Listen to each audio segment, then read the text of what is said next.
in the early 2000s through about 2020, our business was growing very rapidly as Boeing and Airbus adopted this technology for their largest twin aisle aircraft. And that was wonderful for Webb, certainly, and for our employee owners until March of 2020 and shutdowns and people stopped traveling and everybody thinks that's going to be a couple of months. And then as that lingers, all of a sudden, not only are the airlines in crisis, but they're not buying airplanes. And our business dropped in that largest part of our company by about 90%.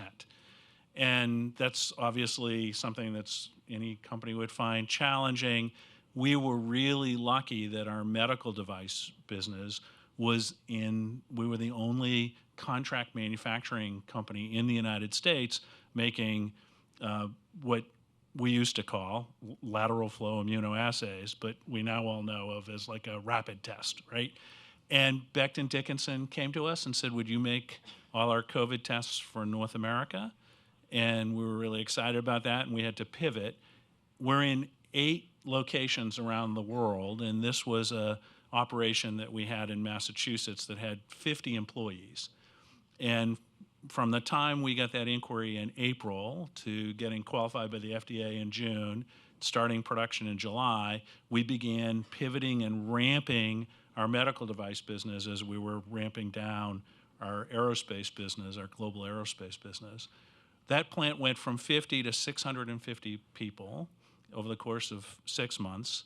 We started shipping in July. We were shipping 1 million tests a week in November and 2 million tests a week in February. So it was this extraordinary transformation.